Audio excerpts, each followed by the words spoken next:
नमस्कार, कमाई का वायदा में आप सभी का स्वागत है। मैं हूं सुमित और भारतीय बाजारों के लिए जो प्रेशर है वो अभी भी प्रिवेल कर रहा है। एक्सटेंड तो नहीं हुआ है लेकिन हाँ प्रिवेल ज़रूर कर रहा है और बिकवाली अभी भी जारी है और बिकवाली ज़्यादा इंटेंस आपको दिखाई पड़ेगी ब्रॉडर मार्केट्स के अंदर, यानी 1.5% के आसपास की बिकवाली है स्मॉल कैप में और 1.25% के आसपास की बिकवाली है मिड कैप इंडेक्स में। फ्रंट लाइन इंडेक्स भी दबाव के साथ ही मेजरली कामकाज करते हुए दिखाई पड़ रहे हैं। आज हमारे साथ बातचीत करने के लिए वरुण एन दोषी तो मौजूद हैं ही, डायरेक्टर गोल्डफाई के, जिनसे हम बातचीत करेंगे। साथ साथ कुणाल जी भी मौजूद हैं जिनसे हम बातचीत करेंगे मार्केट्स को लेकर भी। कुणाल जी जो कि VP technical and algo choice broking के हैं। पहले वरुण सर, क्या देख रहे हो मार्केट्स में? सितंबर फ्यूचर तो प्रीमियम पे है लेकिन स्पॉट की हालत बहुत खराब है, क्या किया जाए? जी। सुमित जी नमस्कार। नमस्कार कुणाल जी को और आपकी टीम को। सुमित जी देखेंगे, हम कल बात कर रहे थे कि 24,950 के अराउंड एक अच्छा सपोर्ट है। अगर वो ब्रेक करता है तो नीचे के लेवल हमें देख सकते हैं। तो कल सेंसेक्स की एक्सपायरी में आप देखेंगे एक वॉलेटाइल ट्रेड हुआ और करीबन 24,850 के आसपास हमने ट्रेड किया। और आज के दिन आप देखेंगे तो मॉर्निंग में ही आप सुमित जी क्या हो रहा है कि हम जब पढ़ाई कर रहे थे टेक्निकल्स की और सब पढ़ रहे थे तो ब्लैक स्वॉन इवेंट आता था। अब ट्रम्प स्वॉन इवेंट है। तो ओवरनाइट कोई भी एक ट्रम्प स्वॉन आ जाता है और आपको सुबह पता चलता है कि आपको ये बॉम्ब गिरा है आपके ऊपर। तो फार्मा पर टैरिफ लगा। तो मार्केट ऐसा देखेंगे तो जो भारतीय कंपनीज है वहां पर फार्मा में जेनरिक दवा जो जेनरिक जो ड्रग सप्लाई करते हैं 47% का हमारा सप्लाई जो यूएस में रहता है। तो वहां पर तो कोई टैरिफ नहीं है, बट एक सेंटिमेंट पूरा नेगेटिव है। और मैं काफी कंपनी के मैनेजमेंट को भी पढ़ रहा था, सुन रहा था, वहां पर उनका यूएस में रेवेन्यू भी नहीं है, फिर भी वो कंपनी 6 to 7% डाउन है। तो एक सेंटिमेंट नेगेटिव है। और यहाँ पर जैसे ही हमने 24,950 का निफ्टी पर लेवल टूटा तो वापस वो बैक टू द रेंज जो हम आ चुके हैं। तो यहाँ पर जो ब्रेकआउट हुआ था हमारे 25,250 के ऊपर 4 मंथ्स के बाद, एक कंसोलिडेशन के बाद एक अच्छा सा ब्रेकआउट मिला था और काफी सारे पॉजिटिव न्यूज के बाद भी, बट वो ब्रेकआउट सस्टेन नहीं कर पाया। और हम देखेंगे तो लास्ट जो स्विंग हाई था वो करीबन 25,650 के अराउंड था। इस बार का जो स्विंग हाई लगा है 25,450 के अराउंड लगा है। तो वहां पर आप देखेंगे तो लोअर हाई भी लगा है। तो ये कहीं ना कहीं मार्केट में चिंता है कि आगे क्या हो सकता है। तो यहाँ पर आप देखेंगे तो करीबन 1 ईयर से हम लोग ऑलमोस्ट आप लास्ट अक्टूबर में हमने एक बनाया था टॉप, और वहां से अभी वही टॉप के नीचे काम कर रहे हैं। तो निफ्टी लगातार 1 ईयर से एक नेगेटिव टेरिटरी में काम कर रहा है।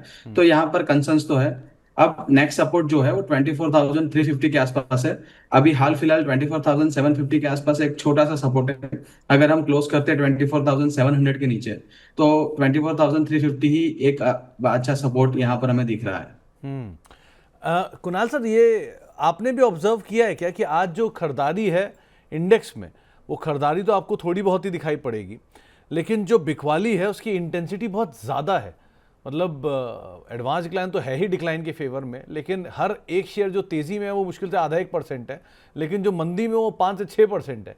क्या आप भी ऐसा कुछ रीड कर रहे हो क्या? ये ब्रॉडर मार्केट्स का पेन फ्रंट लाइन इंडेक्स के पेन से ज़्यादा भारी है? वेल, सही कहा आपने। जो सेलिंग प्रेशर है, जो देखने जाए, जो सेलिंग प्रेशर ओवरऑल मार्केट में है वो ज्यादा है। ठीक है। नाउ इसका एक रीजन ये भी है सुमित जी, आप देखिए पिछले ये हफ्ते में 4 दिन ऑलरेडी गुजर चुके हैं।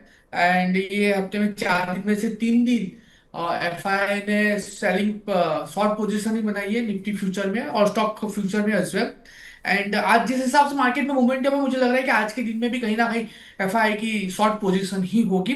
नो डाउट ये through out month mix position FI ने बनाई है, बाइंग और सेलिंग। लेकिन जहां जहां पे बाइंग की पोजीशन बनाई है वहां पे हमें उतनी मोमेंटम नहीं देखने को मिली है। लेकिन हाँ, सेलिंग साइड में आप देखिए कि 400-500 करोड़ का भी अगर शॉर्ट होता है एफआई का तो वहां पे मार्केट में हमें 100-150 पॉइंट का गिरावट देखने को मिल जाता है। सो आपने बिल्कुल सही पॉइंट पकड़ा है कि जो सेलिंग प्रेशर है उसकी जो इंटेंसिटी है वो बहुत ही ज्यादा है। नाउ इसका एक ही रीजन है एफआई शॉर्टिंग की पोजीशन। एंड ओवरऑल जैसे वरुण जी ने भी कहा है कि फिलहाल ये ब्लैक स्वॉन नहीं है, लेकिन ये ट्रम्प स्वॉन है। कहीं ना कहीं जैसे मार्केट अपने आप को संभालता है, एक नया ही टैरिफ का बॉम्ब फोड़ देता है। एंड उसके बिहाफ पे मार्केट में एक मोमेंटम नेगेटिव साइड की देखने को मिलती है। और आई थिंक यहाँ पे आपको एक व्हाट्सएप मैसेज मिला होगा सुमित जी कि दर्द में आदमी दवा लेता है लेकिन फिलहाल ऐसा है कि आज खुद दवा को दर्द महसूस हो रहा है, यानी कि फार्मा कंपनियों को दर्द महसूस हो रहा है। सो ये जो है ये कंटिन्यू रहेगा, 24,500 तक के लेवल हमें मार्केट में देखने को मिल सकते हैं। एंड थोड़ा सा सेलिंग प्रेशर रहेगा। नहीं तो एक बात बताओ कुणाल सर, जब बाजार नीचे आता था आमतौर पे तो आप एग्रेसिव सेक्टर से दूर होकर डिफेंसिव सेक्टर में जाते थे। यहाँ तो दोनों डिफेंसिव ही साल के लो पे खड़े हैं, टीसीएस भी और बाकी हैवी सारा फार्मा भी। तो अब डिफेंस ही नहीं बचा तो जाए कहाँ? वेल, टोटल 3 सेक्टर ऐसे हैं जो ओवरऑल बैलेंस कर लेते हैं पोर्टफोलियो को। एक तो आपने सही पकड़ा, फार्मा है, आईटी है एंड एफएमसीजी है। नाउ फार्मा और आईटी की डायरेक्टली इंपैक्ट हमें यूएस के बेस पे देखने को मिल रही है। नो डाउट थोड़ा सा टाइम लेगा ये दोनों सेक्टर अपने आप को रिकवर करने में। लेकिन अगर इस लेवल पे अगर कोई तीसरा सेक्टर पकड़ना चाहता है डिफेंसिव में, तो मैं कहूंगा कि यहाँ पे एफएमसीजी पे फोकस करके चलना चाहिए। और जीएसटी फेस्टिवल स्टार्ट हो चुका है और आपने देखा होगा बहुत ही बढ़िया नंबर पर्टिकुलरली हमें ये ऑटो में देखने को मिले हैं, और नेक्स्ट मंथ में अच्छे खासे नंबर हमें देखने को मिल सकते हैं। तो कहीं ना कहीं एफएमसीजी उसके बाद ऑटो की मार्केट को संभालने के लिए बहुत ही बढ़िया सेक्टर रहेंगे। और एक आने वाले दिनों में, यानी कि आप टेंटेटिव पकड़ सकते हो कि नवंबर में जब प्रॉपरली रिजल्ट चालू हो जाएंगे तो आपको उसकी इंपैक्ट नंबर में भी देखने को मिलेगी, तो वहां पे मार्केट अपने आप को संभाल लेगा। सो व्यू फिलहाल फार्मा और आईटी को अवॉइड करके ही चलने का ही है, क्योंकि फिलहाल आईटी और फार्मा सुमित जी एक ऐसे सेक्टर है जिसकी डायरेक्ट लिंक यूएस के साथ है। और वहां पे एक ऐसा प्रेसिडेंट है जो आए दिन कहीं ना कुछ ऐसा ट्वीट करता है जिसकी ओवरऑल ग्लोबल लेवल पे नेगेटिव इम्पैक्ट आती है। तो मैं कहूंगा कि टाइमिंग के लिए इनको अवॉइड करें, बहुत बढ़िया है। अगर कोई दो सेक्टर आपको अवॉइड करने तो पहला मेरे ओर से एफएमसीजी रहेगा, और दूसरा जो रहेगा वो रहेगा आपका ऑटो सेक्टर, जिसके बेस पे आप अपने पोर्टफोलियो को फिलहाल डाइवर्सिफाई कर सकते हो। तो वरुण सर, आईटी में क्या करें? नया लो पे लो कट रहा है, वो भी सबसे हैवी वेट स्टॉक ही नीचे जा रहा है, तो पूरा सेक्टर ही नीचे ड्रैग कर रहा है। अब क्या किया जाए यहाँ पे? जी सुमित जी, आपको शायद याद हो, हमने आई थिंक आज ट्यूसडे के आसपास हमने शो किया था और बात हुई थी, करीबन 35,000 के आसपास हमारा आईटी इंडेक्स चल रहा था। और वहां पर जो एक जो नीजक रिएक्शन दूसरे दिन भी आईटी स्टॉक्स दिखा रहे थे, तब भी लग रहा था कि यहाँ पर बॉटम नहीं है। क्योंकि जो आईटी ने एक अपना एक अच्छा, आप देखेंगे आईटी इंडेक्स का चार्ट, तो यहाँ पर एक अच्छा सा बॉटम बनाया था करीबन 34,000 के आसपास। आज के दिन आप देखेंगे तो वो बॉटम भी टूटता हुआ नजर आ रहा है। तो डेली चार्ट्स पर आप 3 बार, यहाँ पर तीसरी बार जो अटेम्प्ट है 34,000 होल्ड करने की, और यहाँ पर इस बार तो तोड़ दिया है। तो जो एक पुल बैक आया था और जो शॉर्ट टर्म मूविंग एवरेजेस के ऊपर डेली चार्ट सस्टेन करना शुरू हुए थे, वो 37,000 के आसपास, जब वो H1B वीजा का जो न्यूज आया उसके बाद लगातार गिरावट है। तो आज आप देखेंगे तो करीबन 6th डे है जहां आईटी इंडेक्स में लगातार विशेषली सेलिंग प्रेशर देखने को मिल रहा है। और जो लास्ट के जो स्विंग लोज लगे थे और वहां पर एक वीकली चार्ट्स पर अपने 200 एसएमए पर आईटी इंडेक्स ने सपोर्ट लिया था, वो सपोर्ट भी आज तोड़ दिया है। तो अगर आज क्लोजिंग होती है 34,000 33,950 के नीचे, तो आईटी इंडेक्स में एक नया, आप मान सकते हैं कि एक नया लेग शुरू हो रहा है डाउन ट्रेंड में। तो हाल फिलहाल आईटी स्टॉक्स तो बिल्कुल अवॉइड करेंगे। बिल्कुल ओवरसोल्ड जोन है, यहाँ से एक आपको डेड कैट बाउंस मिल सकते हैं, बट वो बाइंग अपॉर्चुनिटीज नहीं है। एक सिर्फ एक जो टेक्निकल जो शॉर्टिंग हो चुकी है वहां से एक पुल बैक आती है, जो शॉर्ट जो सेल साइड है वहां से प्रॉफिट बुकिंग आती है, तो एक डेड कैट बाउंस मिल सकता है। बट अभी आईटी में फ्रेश लॉन्ग या फ्रेश पोर्टफोलियो क्रिएशन नहीं कर सकते इससे। तो फ्रेश लॉन्ग मत करिए, फ्रेश शॉर्ट भी मत करिए, आप मतलब वेट एंड वॉच करिए, वो ज़्यादा बेटर रहेगा सिचुएशन में। तो एक बात बताइए, ये जो सिचुएशन बन रही है इसके हिसाब से कुणाल सर, ये कहाँ से नई शॉर्टिंग और एक्सटेंड होगी? क्या 24,750 ये अगर भी गया तो क्या नई न्यू लैग ऑफ रैली जो है सेल साइड पे वो शुरू हो जाएगी क्या? वेल, नई शॉर्टिंग की बात करें तो फिलहाल तो शॉर्टिंग मेरे और से अलाउड नहीं है, क्योंकि 25,000 का लेवल ब्रेक करने के बाद डायरेक्ट 250 पॉइंट का गिराव पिछले 2 दिन में देखने को मिला है। नाउ 25,000 एक साइकोलॉजिकल लेवल भी हो गया है, क्योंकि वहां पे अभी फिलहाल जो पहले 24,800 का 100 एमए आ रहा था, वो भी वो 24,900 24,950 पे आ रहा है। सो कोई भी यहाँ से उछाल आता है तो फिलहाल शॉर्ट करके चलने की सलाह रहेगी। अगर यहाँ से अगर हमें ऊपरी लेवल पे 24,900 24,950 के लेवल आता है तो वहां पे आप शॉर्ट करके जा सकते हो, क्योंकि वहां से वापस एक स्ट्रॉन्ग रेजिस्टेंस हमें देखने को मिल सकता है, क्योंकि मैक्स हुआ भी वहां पे आ रहा है, 100 एमए भी वहां पे आ रहा है। लोअर लेवल की बात करें तो अगर आपको खरीदारी करके चलनी है तो 24,500 24,400 का काफी अच्छा सपोर्ट है, क्योंकि पिछले 2 बार 24,500 24,400 का ही सपोर्ट लेके निफ्टी ने ऊपरी लेवल 25,600 तक के लेवल हमें दिखाए थे। सो फिलहाल जो रेंज बन रही है वो रेंज ये है कि नीचे 24,500 आता है, 24,400 आता है, वहां पे खरीदारी करके चलिए। ऊपरी लेवल 24,900 24,950 आता है, तो वहां पे आप शॉर्ट करके जा सकते हो। एंड इसी रेंज में हमें निफ्टी की मोमेंटम आने वाले दिनों में देखने को मिल सकती है, जब तक कोई बड़ा स्टैंड गवर्नमेंट से क्लियर नहीं होता तब तक। सो जब तक ये रेंज में मार्केट रहता है, I think traders should capitalise this trading range. चलो, अब आते हैं जरा कुछ सवालों के ऊपर जो कि आ ही रहे हैं बहुत देर से हमारे पास। पहले गौरव तिवारी साहब ने एक सवाल भेजा है, इनके पास 8400 की कॉल है एम्बर की। तो वरुण सर, सवाल आपसे होगा। 270 रुपए के दाम पे इन्होंने खरीदारी कर रखी है, और टाइटन की भी कॉल ले रखी है 98 रुपए के दाम पे 3400 रुपए की। क्या करें इन दोनों में? जी।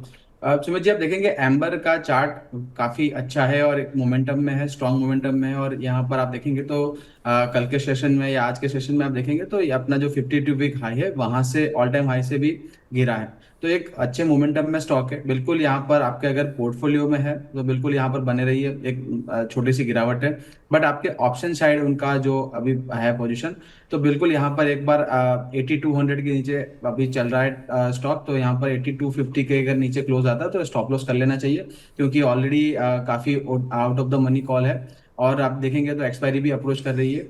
तो यहाँ पर जो नेकेड साइड जो ऑप्शन है वहां तो मेरी सलाह रहेगी एक बार एग्जिट कर लीजिए, क्योंकि ये डाउन साइड थोड़ी और नीचे जा सकते हैं, करीबन 8100 के लेवल तक। तो यहाँ पर तो आपको एग्जिट करना चाहिए। Titan okay. पर मैं देखता हूँ सर, तो टाइटन आप देखेंगे तो टाइटन में भी आप देखेंगे तो एक आज गैप डाउन ओपन हुआ था और वहां से एक रिकवरी आई थी। एक ब्रोकरेज हाउस की एक रिपोर्ट भी आई है और वहां पर भी काफी अग्रेसिव टारगेट है। तो यहाँ पर अपने डेली के 200 एसएमए पर है, बट डेली चार्ट्स पर आप देखेंगे तो एक नेगेटिव टेरिटरी में है अपने जो शॉर्ट टर्म ईएमए है। और अपना इंटर टाइम फ्रेम पर भी थोड़ा सा यहाँ पर आप देख रहा है, आपको यहाँ पर नेगेटिव दिख रहा है। तो अगर आपका 30 थोड़ा सा लॉन्ग है, 3400 की कॉल है, 3360 का एक स्टॉप लॉस मेंटेन करिए आज के दिन में, क्योंकि आज एक अपना जो एक नीचे सेलिंग प्रेशर के बाद एक बाउंस आया, हो सकता है कि आपकी कॉल इन द मनी हो सकती है।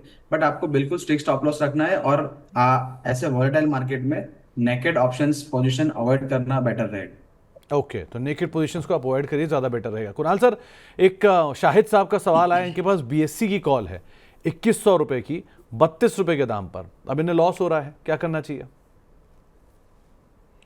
वेल, बीएससी की बात करें, बीएससी फिलहाल 2063 के अराउंड है और 2100 की कॉल खरीदी है।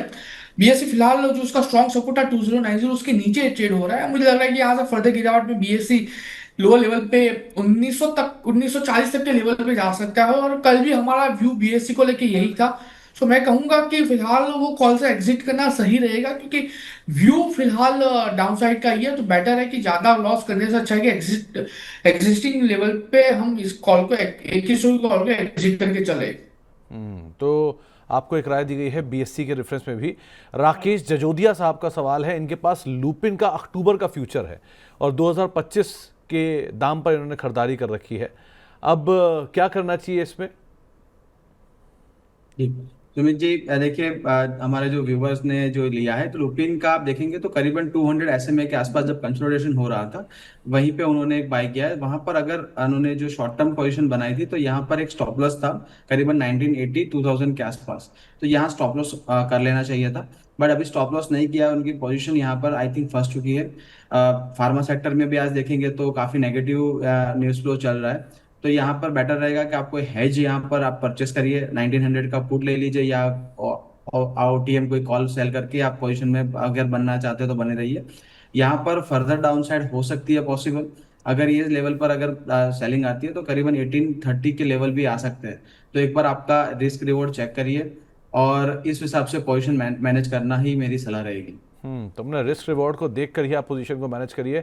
और वैसे भी एक बार ये साफ बोला जा चुका है कि कोई भी नेकेड पोजीशन के साथ एटलीस्ट अभी आप मार्केट के अंदर होल्ड मत करिए, ये ज़्यादा बेटर रहेगा। अभी कुछ देर पहले एक सवाल और भी आया था, और वो सवाल था टाइटन को लेकर। अभी हमने लास्ट गेस्ट से बात भी की थी। तो कुणाल सर, ये टाइटन का अक्टूबर का फ्यूचर लिया हुआ है और उन्होंने ये नहीं मेंशन किया कि करना क्या चाहिए इसके अंदर, क्या रोल ओवर करें या क्या करें अभी? पहले टाइटन के फ्यूचर की बात करें, फिलहाल टाइटन 3400 के अराउंड ट्रेड हो रहा है फ्यूचर में, और काफी अच्छा सपोर्ट है 3330 का। आज के दिन में 3330 के अराउंड ही स्टॉक ने लो बनाया है और बाउंस बैक दे रहा है। मैं कहूंगा कि फ्यूचर होल्ड है। तो इसको रोल ओवर करे, आने वाले दिनों में 3530 ऐसे ही ब्रेक होगा, वापस 3700 तक के लेवल स्टॉक दिखा सकता है। तो व्यू डेफिनेटली पॉजिटिव साइड का, रोल ओवर करके चलने की सलाह रहेगी, होल्ड करिए टाइटन फ्यूचर आप। तो टाइटन फ्यूचर में फिलहाल बने रहने की राय यहाँ पर दी गई है। एक बार लार्सन एंड टूब्रो का चार्ट लेके आए जरा डायरेक्टर साहब, क्या सिचुएशन वहाँ पर आते हुए दिखाई पड़ रही है कि फॉलिंग मार्केट में भी एल&टी की तरफ से कुछ सपोर्ट एटलीस्ट आता हुआ दिखाई पड़ रहा है। अभी भी 4% के आसपास की तेजी है। कुछ रीड कर पा रहे हो क्या वरुण सर आप एल&टी में? मतलब बाजार एक तरफ, एल&टी एक तरफ। जी सुमित जी, मैं आपको थोड़ा सा रिकॉल कराऊं। आपने हमारा ट्यूसडे मंडे के शो में हमारे एक दर्शक का पुट साइड यहाँ पर उनका एक पोजीशन था, और हमने क्लियरली बोला था कि अवॉइड करिए एल&टी में शॉर्टिंग, क्योंकि 3710 3715 के आसपास एक अच्छा ब्रेकआउट दिख रहा है। और उनको वो भी बताया गया था कि अगर आपका जो ब्रेकआउट मिल रहा है तो आप शिफ्ट कर लीजिए अपनी पोजीशन और आप लॉन्ग साइड चले जाइए। तो देखिए वो व्यू हमारा जो है वो एज एक्सपेक्टेड हो रहा है, क्योंकि लार्सन एंड टुब्रो में बहुत अच्छा ब्रेकआउट आज के दिन मिला है, और 37-37-15 के आसपास एक अच्छा सा ब्रेकआउट है। जो अपसाइड है थोड़ी सरप्राइजिंग है, काफी थोड़ी फास्ट है एक्सपेक्टेड लाइन से, बट एक अच्छा कंसोलिडेशन के बाद एक ब्रेकआउट मिला है। तो बिल्कुल यहाँ पर आप देखें सस्टेन कर सकता है, और आने वाले दिनों में करीबन यहाँ से भी ऊपर के लेवल हमें मिल सकते हैं, करीबन 3850 से 3900 भी जा सकता है। तो काफी अच्छा ब्रेकआउट है। अगर आज का सस्टेन करता है ब्रेकआउट 3715 3720 के ऊपर, तो बिल्कुल यहाँ पर एक अच्छा सा ब्रेकआउट का कंफर्मेशन है, और आने वाले दिनों में काफी अच्छे बड़े टारगेट बन सकते हैं। ये कुणाल सर आपके पास आया है वोडाफोन आइडिया। 6 अक्टूबर को इनकी अब सुनवाई टली है, और भाव जीने नहीं दे रहा है, खबर मरने नहीं दे रही, ये वाली सिचुएशन में हमेशा फंसा रहा है। क्या करना चाहिए इसमें? कल भी आपने ये वोडाफोन आइडिया के बारे में पूछा था, कल भी हमने मना किया था, आज भी हम मना ही करेंगे। अगर पोजीशन है लोअर लेवल की एंड प्रॉफिट है तो बुक करके चलने की सलाह है, एंड अगर प्रेजेंट लेवल पे ही है और माइनर सा लॉस है तो बिल्कुल बुक करके चलने की सलाह है। ये एक ऐसा स्टॉक हो चुका है जहां पे कोई खास मोमेंटम फिलहाल मुझे देखने को नहीं मिल रही है, एंड ये एक ऐसा स्टॉक कैटेगरी में आ गया है कि जहां पे जब भी कोई उछाल आता है आपको यहाँ पे सेल ऑन राइज की स्ट्रेटेजी के साथ ही काम करना है। अगर प्रॉफिट है तो डेफिनेटली बुक करके चलने की सलाह है। एंड मुझे यहाँ पे थोड़ा सा कंफ्यूजन ये हो रहा है कि इतना पीटा हुआ स्टॉक पता नहीं क्यों आज के टाइम पे भी एफएनओ में है, एंड स्टॉक एक टाइम पे 240 180 के लेवल पे ट्रेड कर रहा था, वहां से लगातार स्टॉक ने हमें 6 रुपए तक की मोमेंटम दिखाई है। सो थोड़ा सा डाउट है कि भाई ऐसे स्टॉक को कभी भी एफएनओ में नहीं होना चाहिए, क्योंकि एफएनओ में ऐसे स्टॉक के बेस पे वॉलेटिलिटी इतनी बढ़ जाती है कि ना ही आपको प्रॉपर एसएल मिलेगा, और छोटे मंझोले जितने भी ट्रेडर्स हैं उन सबका सबसे पहले एसएल कटता है और सबसे पहले वही लॉस में जाते हैं। सो व्यू तो मेरा यहाँ पे ऐसे ही रहेगा, इसको टोटली अवॉइड करें। ना ही इसको आपको ट्रेडिंग के लिए कंसिडर करके चलना है, और ना ही आपको इसको पोर्टफोलियो के लिए कंसिडर करके चलना है। सर ये पार्ट एंड थोड़ा। सुमित जी, हाँ हाँ। I completely agree with Kunal sir कि देखिए कुणाल जी की बात बिल्कुल सही है। आप देखिए ऑप्शंस की प्राइस का स्टॉक एफएनओ में है, और लॉट साइज काफी बड़ा है, तो काफी सारे जो ट्रेडर्स है वो अमूमन काम करते हैं ऑप्शन साइड, और देखिए यहाँ पर मूवमेंट मिलती नहीं है, और काफी बड़े लॉट साइज पर उनको लगता है मैं 5 पैसा 10 पैसा लगा रहा हूँ, बट लॉट साइज से इस हिसाब से काफी बड़ा पैसा जाता है। तो ट्रेडर्स ऑप्शंस में भी काफी पैसा गवाते हैं ऐसे स्टॉक्स में। तो बिल्कुल ऐसे स्टॉक्स एफएनओ में नहीं होने चाहिए, और यहाँ पर रेगुलेटर को थोड़ा एक्शन लेना चाहिए। ये बात तो सही है कि हाँ थोड़ा अवॉइड करना चाहिए, स्पेक्यूलेशन कहीं ज़्यादा रहता है स्टॉक में, लेकिन ठीक है अब हिस्सा है तो हिस्सा है, क्या ही कर सकते हैं। एक सवाल आया है आईटीसी को लेकर, मतलब ऑन द क्वांट्ररी है, एक तरफ जो स्टॉक इतने हाई अल्फा जनरेट करते हैं, दूसरी तरफ ये बिल्कुल ही ढीला रहता है। तो वरुण सर क्या किया जाए आईटीसी में? जी सुमित जी, आईटीसी में आप देखेंगे तो करीबन 400 के आसपास का एक अच्छा सपोर्ट है। अगर 400 का लेवल क्लोजिंग बेसिस पे यहाँ पर तोड़ता है, तो आप देखेंगे तो डेली, वीकली और मंथली चार्ट पर एक वीक पैटर्न बना रहा है। डेली अपना मंथली के 24 ईएमए के आसपास ट्रेड कर रहा है, करीबन 399 के ऊपर चल रहा है। जैसे ही 400 399 का लेवल टूटता है, यहाँ पर आने वाले दिनों में 385 के लेवल भी दिख सकते हैं। तो यहाँ पर एक साइडवेज टू नेगेटिव जोन है, अपने बिल्कुल सपोर्ट के आसपास है, बट यहाँ पर नई फ्रेश पोजीशन तो अवॉइड करेंगे, क्योंकि आप देखेंगे तो डेली में भी अपने 200 एसएमए के नीचे चल रहा है। तो यहाँ पर नई फ्रेश खरीदारी तो नहीं है, बट अगर आपका कोई पोजीशन है शॉर्ट टर्म के लिए तो 399 का एक स्टॉप लॉस मेंटेन करके चलिए। ओके कुणाल सर, एक सवाल आया है कबीर जी का, ये पूछ रहे हैं कि आयशर मोटर की सितंबर की 7100 की कॉल लेके बैठे हैं 55 रुपए के दाम पे। सॉरी, संगीता जी का सवाल है ये। तो क्या करना चाहिए इन्हें? 7100 की कॉल है 55 रुपए के दाम पर, आयशर और पूरा ऑटो पिछले इस महीने का स्टार परफॉर्मर रहा है। तो अब क्या हो गया, जूस खत्म या अभी भी और है? अभी भी मोमेंटम इस स्टॉक में बाकी है। 7,050 के लेवल पे स्टॉक ट्रेड हो रहा है एंड जो व्यू है वो पॉजिटिव साइड का ही है। मेंटेन करके चलने की सलाह रहेगी 7,100 के कॉल का। ऊपरी लेवल पे 7,240 एंड जैसे ही ब्रेक होता है 7,400 तक के लेवल इस स्टॉक में हमें देखने को मिल सकता है। एंड एक अच्छी बात यह है कि जीएसटी की कहीं ना कहीं इम्पैक्ट पॉजिटिव साइड की ये पर्टिकुलर आइसर वाटर को भी हमें देखने को मिलेगी। नो डाउट थोड़ा सा वेट एंड वॉच करना पड़ेगा, बट हाँ मुझे लग रहा है कि 7,400 तक के लेवल आ सकते हैं। सो अक्टूबर मंथ की ली है तो घबराने वाली ऐसी कोई भी बात है नहीं। सो होल्ड करके चलने की सलाह रहेगी आइसर वाटर की 7,100 की कॉल पर। ओके, और ये कश्यप जी का एक सवाल आया है मदरसन को लेके। इन्होंने अक्टूबर का फ्यूचर लेने की बात की है। वरुण सर, कैसे देख रहे हो आप मदरसन को?